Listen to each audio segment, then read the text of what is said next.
आइए आगे बढ़ते हैं और दूसरी बड़ी खबर का रुख करेंगे। कंगना विवाद पर सीएम उद्धव की चुप्पी बनी हुई है। अपने भाषण में कंगना पर कुछ नहीं बोले सीएम उद्धव ठाकरे।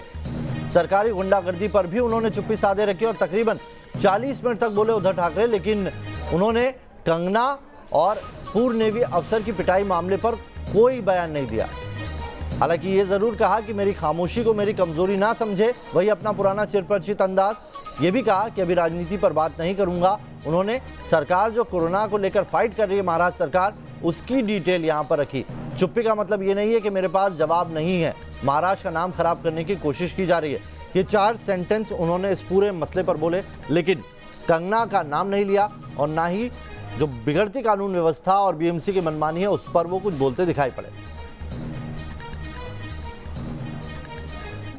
तो कंगना और शिवसेना के बीच 10वें दिन भी संग्राम जारी है। कंगना को गाली देने के बाद माफी मांगने की बजाय शिवसेना जहां बदले की कार्रवाई कर रही है, तो वहीं कंगना के ट्वीट और लगातार बयानों से महाराष्ट्र सरकार की मुश्किलें भी बढ़ती जा रही है।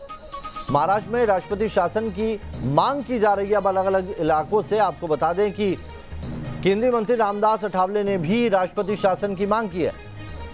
इस बीच एक कार्टून को लेकर शिवसैनिकों ने जो एक पूर्व नेवी अफसर की पिटाई की थी, उसे लेकर भी महाराष्ट्र सरकार पर सवाल खड़े हो रहे हैं। पूर्व नेवी अफसर मदन शर्मा ने भी राष्ट्रपति शासन की मांग की है। ये कहा है कि अगर सरकार नहीं चला सकते उद्धव ठाकरे तो वो इस्तीफा दे दें।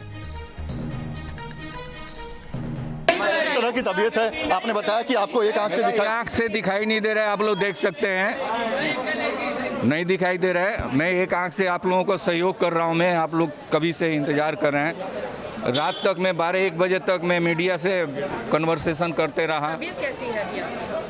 अभी मैं मतलब दर्द वगैरह सब है, लेकिन फौजी के हिसाब से मैं टाइम आप लोगों को दे रहा हूं। मैं मुझे रेस्ट करना जरूरी नहीं। उद्धव सरकार जी को मैं आग्रह करूंगा कि आपसे नहीं हो रही है ये कानून व्यवस्था का, तो आप रिजाइन कर दीजिए, जल्द से जल्द रिजाइन कीजिए, क्योंकि आपके कारण जो है पूरा मुंबई, महाराष्ट्र देश जो है सफ़र कर रहा है। आज कोविड के चलते जितना इकोनॉमिक हम लोगों का डाउन हो गया है, उसी तरह से डर भय के वजह से हमारे इंडस्ट्रियलिस्ट जो है और जो काम करता है वो ये कानून के वजह से वो डरे हुए हैं और चालू नहीं कर रहे हैं। राष्ट्रपति शासन की मांग की है सर आपने? जी, राष्ट्रपति शासन का मैं एकदम तुरंत के तुरंत बोलता हूं कि राष्ट्रपति शासन लागू हो।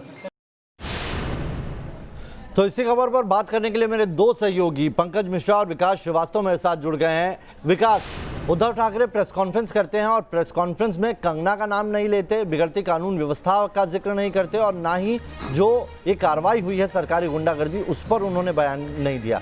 सिर्फ ये कहा कि मेरी चुप्पी को मेरी कमजोरी ना समझे। क्या मतलब निकालें से? नवेद, देखिए, उद्धव ठाकरे बहुत अच्छे से जानते थे कि उनके संबोधन पर न सिर्फ महाराष्ट्र के लोगों की बल्कि समूचे देश की नज़र है और हर कोई ये उम्मीद कर रहा था कि वो कंगना विवाद पर ज़रूर कुछ बोलेंगे। शिवसेना बतौर पार्टी क्या सोचती है, उनका स्टैंड क्या है, इसको साफ करेंगे।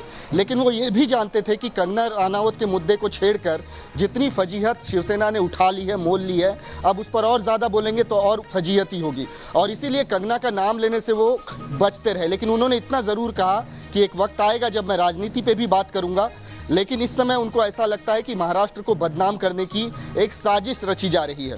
वो कह रहे थे कि मैं मुख्यमंत्री के कुर्सी पर बैठा हूँ, इसकी कुछ जिम्मेदारियाँ होती हैं और इसी वजह से मैं इस राजनीति में पढ़ना नहीं चाहता, लेकिन एक दिन ज़रूर आएगा मैं मुख्यमंत्री का मास्क उतार दूंगा और इस मुद्दे पर बोलूँगा।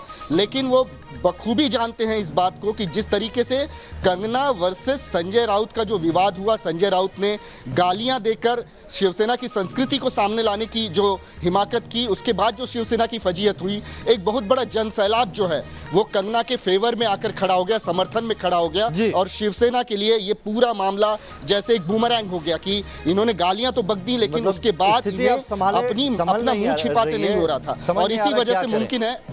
जी, इसी बीच एक बड़ी खबर आ रही है। शिवसेना के खिलाफ कंगना का राजभवन वाला रन जारी। आज राज्यपाल से मुलाकात का वक्त मांगा कंगना रनौत ने और ये जानकारी निकल रही है कि थोड़ी देर में वो घर से निकलेंगी।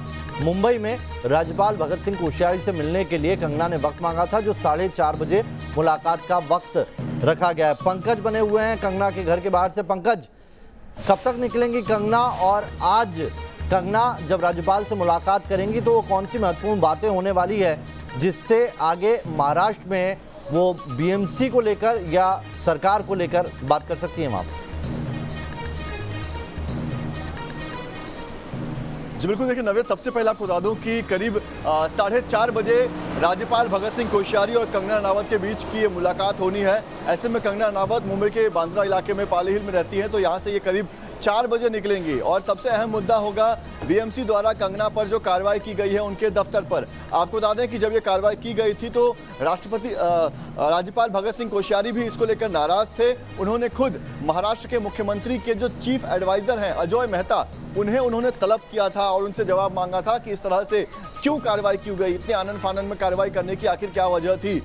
आपको बता दें कि ना सिर्फ उनके दफ्तर पर कार्रवाई बल्कि अब कंगना को जिस तरह से ड्रग्स के मामले में फंसाने की कोशिश हो रही है, जिस तरह से उनके इस घर पर बीएमसी की नजर है कि यहाँ पर भी कुछ इलीगल कंस्ट्रक्शन, हम यहाँ पर भी तोड़फोड़ करेंगे, बीएमसी इसको लेकर भी कोर्ट जा रही है और कोर्ट से उम्मीद कर रही है कि कोर्ट उन्हें इजाजत दे कि वो यहाँ पर भी आकर तोड़फोड़ करें। तो ये तमाम वो मामले हैं और कहीं ना कहीं कंगना को जिस तरह से फंसाने की कोशिश की जा रही है, इसको लेकर वो आज राज्यपाल भगत सिंह कोश्यारी से मुलाकात कर रही है और राज्यपाल से इस पूरे मामले में कार्रवाई की भी उम्मीद करेंगी और वो चाहती है कि राज्यपाल इस पूरे मामले में इंटरवीन करे। जैसा पूर्व नेवी अफसर ने भी कहा कि स्थिति बहुत बिगड़ चुकी है। पंकज और विकास, आप दोनों का हमारे साथ जुड़ने के लिए बहुत बहुत शुक्रिया। एक छोटा सा ब्रेक यहाँ पर लेना होगा, तुरंत हाजिर हो रहा है।